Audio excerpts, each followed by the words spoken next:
I never thought my life would turn out this way. If someone had told me years ago that I, Sophia, would find myself in a foreign land doing the unimaginable, I would have laughed in their face. Before I continue my story, kindly subscribe to my YouTube channel, turn on the notification bell, and click on all so as to watch all my interesting videos. But fate has a twisted sense of humor, and now here I was standing in front of a dimly lit mansion in the heart of Paris, about to step into a world I never dreamed existed. My journey began like that of many young women, full of ambition, hope, and the desire for a better life. Born and raised in Lagos, I had always fantasized about the luxurious life abroad. I wanted the designer clothes, the penthouses, the extravagant vacations. But life in Nigeria had been tough, and my family's financial struggles left me with little choice but to seek opportunities elsewhere.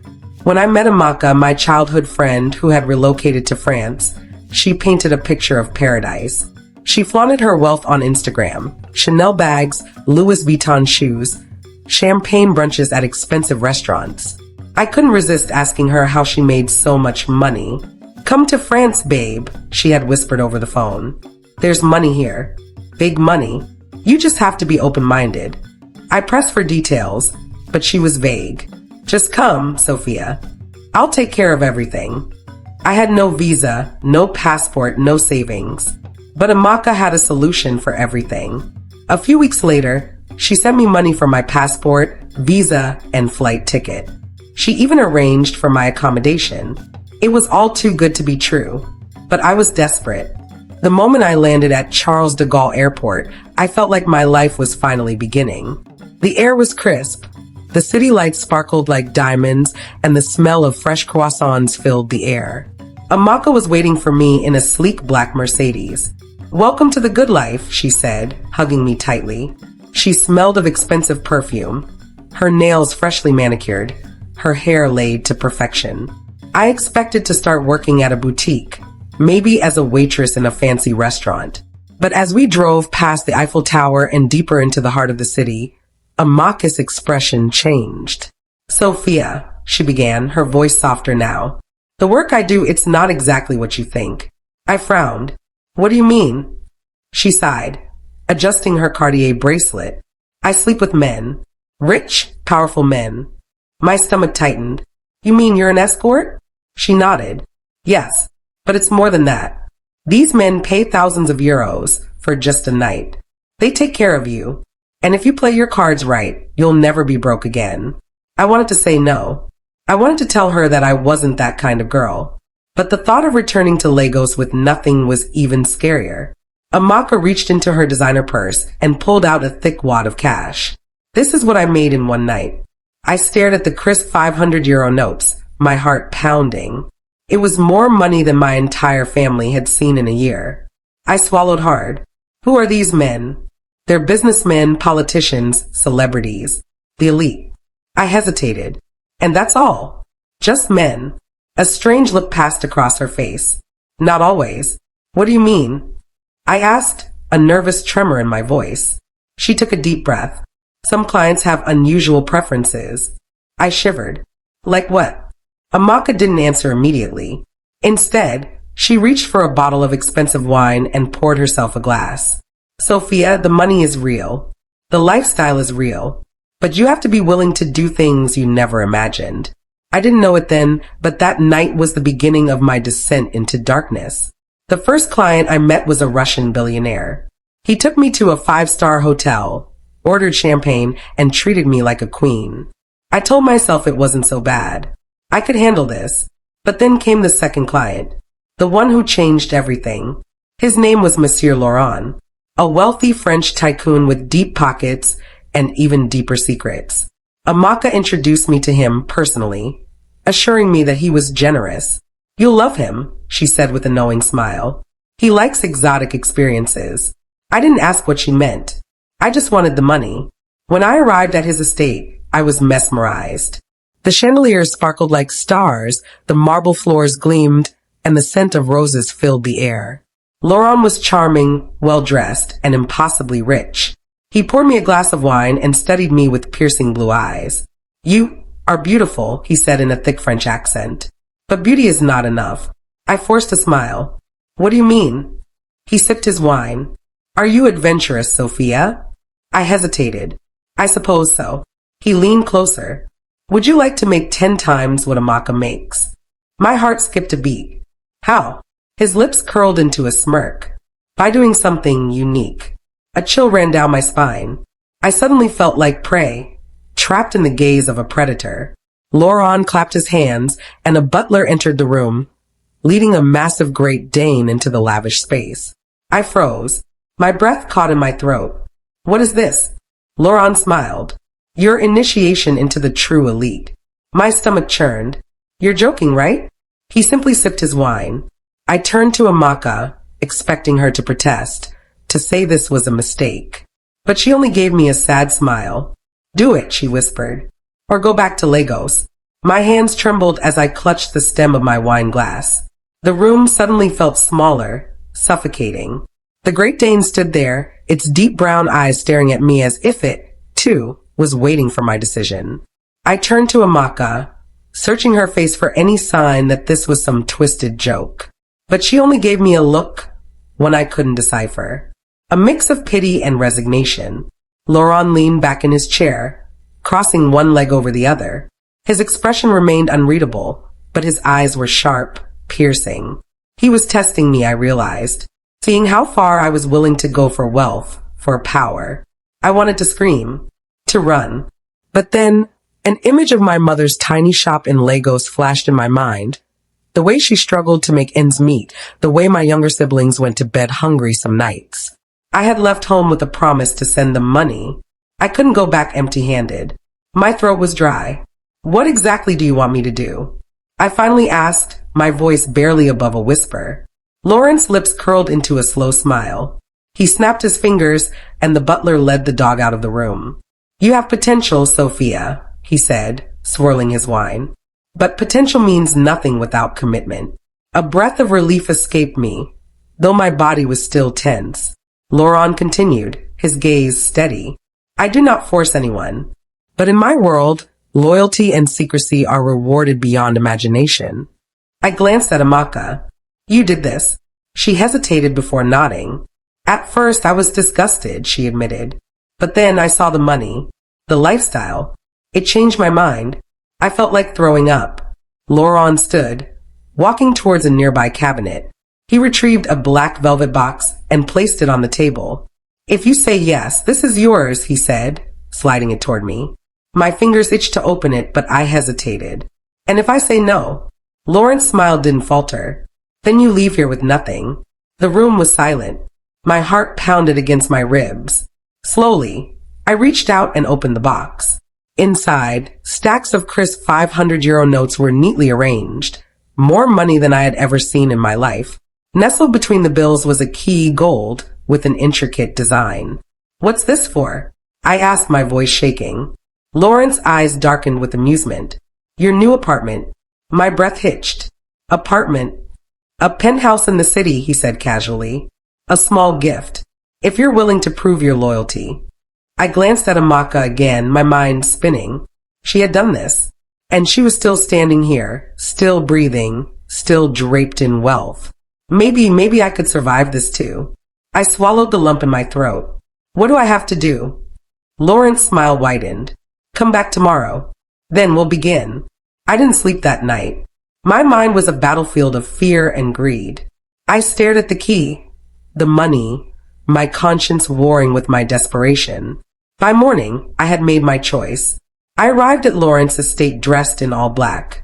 My hands were clammy as the butler led me down a long, candlelit hallway.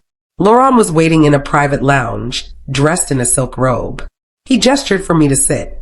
Do you trust me, Sophia? He asked. I hesitated before nodding. Good, he murmured, pouring me a drink. Tonight you will be reborn. The door behind me opened and I turned. My stomach twisted as I saw 2 masked men enter, leading in another dog. This one smaller than the Great Dane, but just as intimidating. My breath came in short, shallow gasps. Laurent, he raised a hand. Relax. You are not alone. You will be guided. Amaka stepped forward, placing a reassuring hand on my shoulder. Trust me, Sophia. Once you do this, you'll never struggle again. I wanted to scream, to run, but then I remembered the poverty I had left behind. The struggles, the shame. Was I really about to cross this line? Laurent lifted his glass in a silent toast. To your new life. My hands trembled as I stared at the glass in Laurent's hand. The candlelight flickered, casting eerie shadows across the luxurious lounge. My heart pounded so loudly that I barely heard a mockus whisper beside me. You don't have to think of it as anything, she said, her voice eerily soft. Just close your eyes and let it happen. Let it happen. My stomach churned. I felt like I was standing on the edge of a cliff, staring down into a pit of darkness. Laurent leaned forward, his blue eyes sharp and assessing. Sophia, I won't force you. But understand this, once you walk out of that door, there is no coming back. No second chances. No penthouse. No fortune. The weight of his words settled over me like a suffocating blanket. I had come too far to go back empty-handed. I forced myself to look at the dog. Its deep brown eyes bore into mine, unaware of the horror that lurked in this room. A lump formed in my throat. I took a shaky breath. What do I have to do? Laurent smiled, satisfied. Good girl, he murmured. But first you must drink. He gestured to the butler, who approached with a crystal goblet filled with dark red liquid. It wasn't wine. The scent was thick, metallic. My stomach twisted. What is this? I asked, recoiling slightly. Laurent raised his own glass. A ritual drink. To welcome you into our world. Amaka took my hand, her grip firm. We all drank it, Sophia. It will make everything easier. I hesitated. Every instinct in my body screamed at me to run. But then I thought of my family. The hunger. The shame. With a deep breath, I lifted the goblet to my lips. The thick liquid slid down my throat, warm and strange. A shiver ran down my spine. The moment the last drop touched my tongue, the world spun. My heartbeat thundered in my ears. The walls twisted. The candlelight grew brighter, harsher. I gasped, grabbing Amaka's arm. What's happening to me? Laurent simply smiled. It's beginning. The room blurred. My body felt weightless, as if I were floating. Whispers filled the air, unfamiliar, ancient. Suddenly, my vision sharpened. I could hear things I shouldn't have. The distant heartbeat of the butler, the soft breathing of the dog. My skin tingled. I looked at my hands. My veins glowed faintly, pulsing with some unknown energy. Terror gripped me. What did you do to me? Amaka cupped my face, her eyes gleaming with something between excitement and regret. Welcome to the other side, Sophia. The room erupted into applause. I turned, dizzy, to see the masked men smiling. Laurent's expression was triumphant. I stumbled backward, my vision swimming. The whispers grew louder, more urgent. The air crackled around me. And then the dog growled. Low, deep, unnatural. My eyes snapped to it. Its gaze was different now, more knowing, almost human. A sick realization crept into my mind. This wasn't just about sleeping with animals. It was something else. Something worse. The dog took a step forward. My breath hitched. Laurent tilted his head, watching me. Are you afraid, Sophia? I was. Every nerve in my body screamed in warning. And then I heard it. A voice, low, guttural, and impossible. Sophia. I froze. The dog had spoken. My knees buckled. This wasn't real. This couldn't be real. Amaka caught me, but her grip was different now, stronger, almost painful. I looked up at her, and for the first time, I noticed something strange. Her pupils were slitted like a snake's. My stomach twisted with nausea. What is this? I gasped. Laurent stepped forward, placing a hand on my shoulder. You thought this was just about money? He chuckled. No, my dear. You have been chosen. Chosen for what? I whispered, dreading the answer. He smiled. To be one of us. The whispers intensified, swirling around me like a storm. My skin felt hot, feverish. I tried to move, but my body wouldn't obey. The dog, no. The creature moved closer, its presence overwhelming. Laurent knelt beside me, his lips at my ear. There is no turning back now. My vision darkened. The last thing I saw was the dog's glowing eyes, and then everything faded to black. I woke up in a different place. My body ached, my mouth dry. I was lying on silk sheets in a grand bedroom, the city lights visible through the floor-to-ceiling windows. For a moment, I thought it had all been a dream. And then I heard it again. That voice. Sophia. I turned slowly. The dog sat at the foot of my bed, watching, waiting. My breath caught. No, this isn't real. The dog tilted its head. You belong to us now. Terror crashed into me like a tidal wave. No, this isn't happening. I scrambled out of bed, backing against the wall.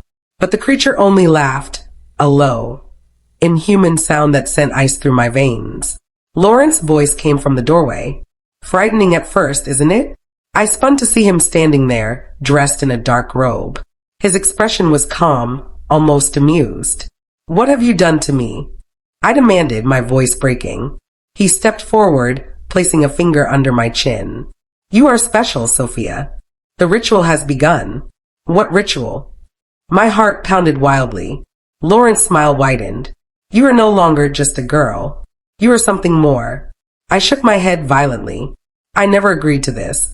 A mockus voice floated in from behind Laurent. Oh, but you did the moment you drank. I clutched my stomach, nausea overtaking me. The whispers were back, surrounding me, whispering things I couldn't understand. Laurent leaned closer, his lips near my ear. Part 1 is complete. Now you must embrace the darkness. I screamed. The lights flickered. The walls trembled. The creature's eyes glowed brighter. And then the transformation began.